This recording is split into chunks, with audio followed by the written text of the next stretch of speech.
Hello and welcome to Abid Siksha. Today is the second session for the ethics course, and we will continue with the introduction to ethics as a part of our study to raise our awareness, resolve moral dilemmas, and be a better person. So in the last class, we have studied about an understanding of what ethics is, the various components that affect human behavior in relation to ethics, and why studying ethics is important. Today, we will understand the reasons for why we do what we do, the decisions we make, our overall human action in relation to ethics. So we will be studying the essence of ethics, determinants of ethics, and the consequences of ethics.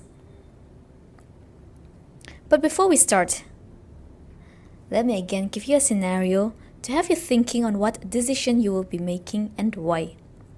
Now let's say that you're selling your car to upgrade to a newer model.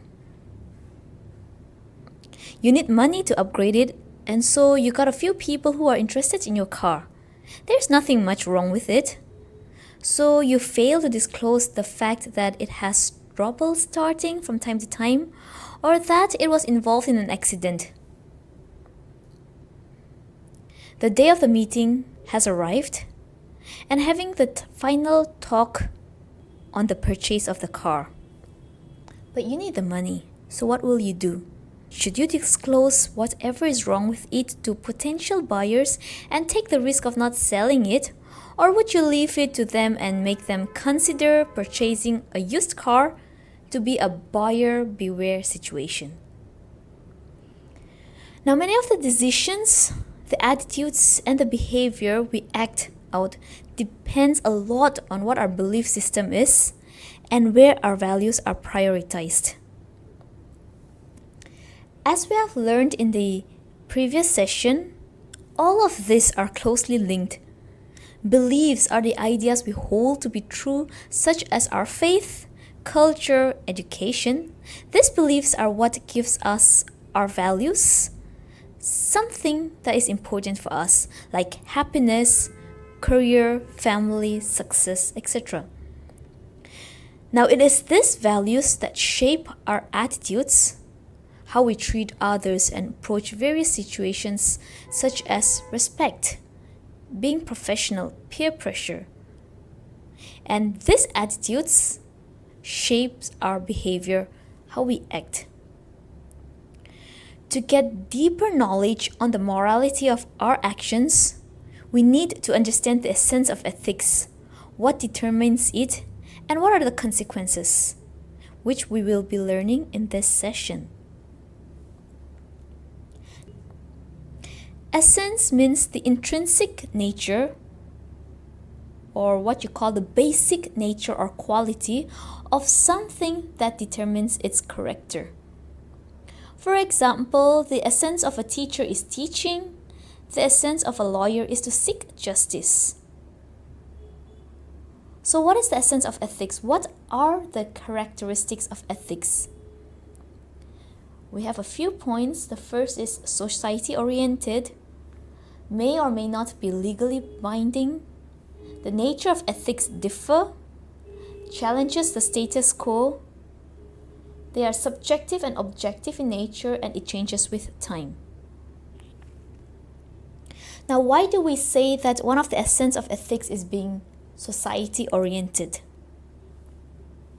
At the heart of ethics is a concern about something or someone other than ourselves, our own desires and self-interest. People who act ethically show concern for the common good rather than just their interest. So this shows that ethics is concerned with other people's interests, with the interests of the society, with the ultimate good. The second is the essence of ethics may or may not be legally binding. Because being ethical is also not the same as following the law. The law often incorporates ethical standards to which most citizens subscribe. If it is a provision of the constitutional rights, then we can be sure that it is legally binding. But if we have to say about agreeing to help those in need, it will be ethical but not legally binding, right? For example, running a red light to take a patient to the hospital to save lives. This can be ethical but not lawful. Or also, marital rape is not illegal, however, it is considered unethical. So it is lawful but not ethical. The next is the nature of ethics differ. Every individual, society, and profession has their own ethical standards and code of conduct, and there are variances in each of them.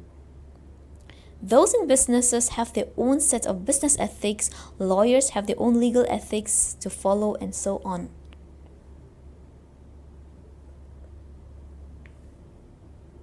The next point of the essence of ethics is challenges the status quo. Now, some cultures are quite ethical, but others become corrupt or blind to some extent. Ethical behavior requires the ability to stand up for what is right, even when it is difficult to do so.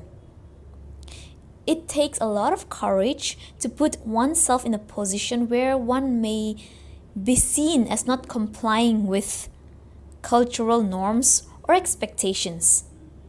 For example, refusing an order from a supervisor that would require unethical action. That takes a lot of courage to stand up against. The next point is subjective and objective in nature.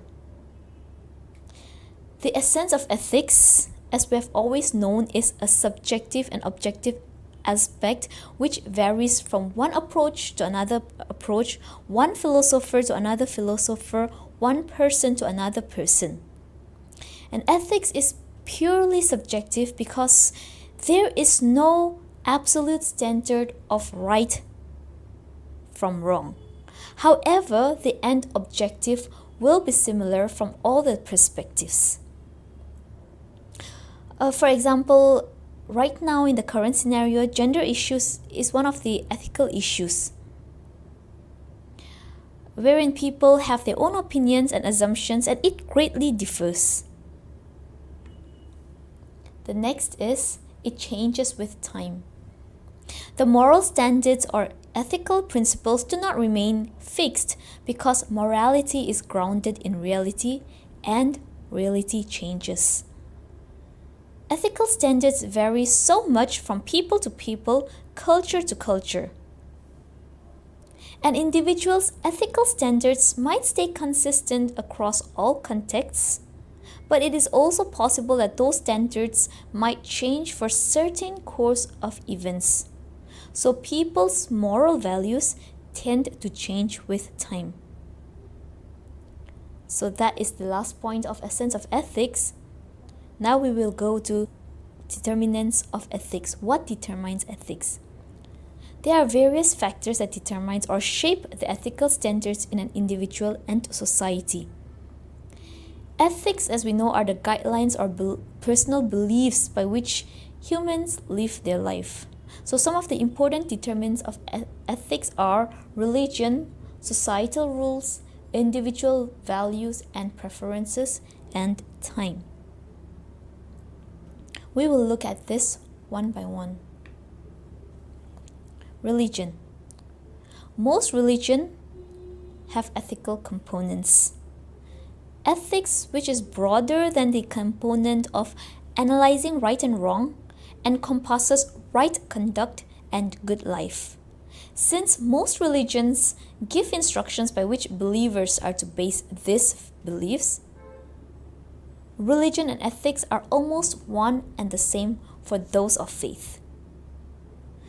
Now, one can be very ethical without being religious, but cannot be religious without being ethical. But in spite of this, a combination of ethics with religion can be useful. Now, religion-based ethics trace the source of God and trace the source to God. Something is good because God says so. The way to live a good life is to do what God wants. As Christians have the 10 commandments in the Bible on how to conduct their lives, so also different faiths have their own teachings on their own way of conduct of living. Most people of faith base every moral decision on the teachings of their particular faith. The next point, societal rules. Ethics are also based on teachings one learns from society as a whole, because cultures have basic understandings among citizens that people live by. For instance, most people agree that killing and stealing are morally wrong because they cause harm to other people. In any society, most people accept standards that are in fact ethical. However, one should not equate being ethical to whatever society accepts, as society can deviate from what is ethical. An entire society of its large influential section can become ethically corrupt. For example, we can take the Nazi Germany or Stalinist Russia, imposed on their citizens particular standards of living and tried to indoctrinate them. When it comes to India, the caste system has continued through millennia because of approval of influential members of the society. Further, there are many issues where there is no social consensus. Thus, we can say that ethics cannot be equated with whatever society accepts. The next point is individual values and preferences. Now, ethics are considered to be a personal choice because it is subjective and objective in nature. Since individuals have very different ideas of what constitutes right and wrong. Now, these matters also vary from culture to culture, and we know that even regions within the same country or even members within the same family have varied ethical beliefs. And the last point is time. One of the determinants of ethics is time, which is an important factor that determines ethical conduct. Because different individuals and societies have different set of moral codes at different times. And what may once be socially accepted as ethical can be against the law in the present. For example, the prevalence of slavery in America before the Civil War, or again, the caste system in the Indian society. Now, such practices are not only unethical, but they are also against the law. All of our actions have consequences, and that are the effects that it shows. Today, more than ever, the importance of ethics is felt at every sphere of human living. If there is no consequence to unethical behavior, we are never given a reason to act ethically. Now, the consequences of ethics in human actions directly impact our lives and how we interact with others daily. Now, for example, if you're someone who always pays their bills on time, you might get a better interest rate than when applying for loans or mortgages. On the other hand, if you don't pay your bills on time, your credit score will go down and it will be harder for you to take loan or borrow money. Now, there are consequences to all of our actions, whether ethical or not. It may not happen immediately, but eventually you will have to face them. Now, there are a few consequences of ethical decisions which are faced at different levels, such as international level. Now, the trust deficit is increasing among nations. Each country has their own hidden agendas in what they do at the expense of the other countries. At the international level, the positive consequence of being ethical is the presence of peace and harmony among all nations. But unethical decisions takes a heavy toll on not just individuals but the country as a whole. For example, the ongoing trade war between US and China, the global economic growth is likely to get subdued due to the ongoing US-China trade war. And the ripples of the trade war are impacting various countries in different manners. As the trade conflict continues, winners and losers are beginning to emerge and create uncertainty worldwide. The global supply chain is completely distorted as a result of this trade war. The second point is at the political level.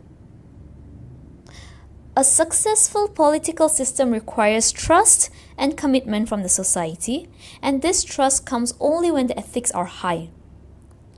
Now, while it is unrealistic and simplistic to expect perfection in politics in an ethically imperfect environment, there is no denying the fact that the standards set in politics profoundly influence those in other aspects of governance. One of the main consequences of lack of ethics at the political level is the flow of immigrants into the country for their participation in the electoral process. Now, the consequences of ethics in the organizational level.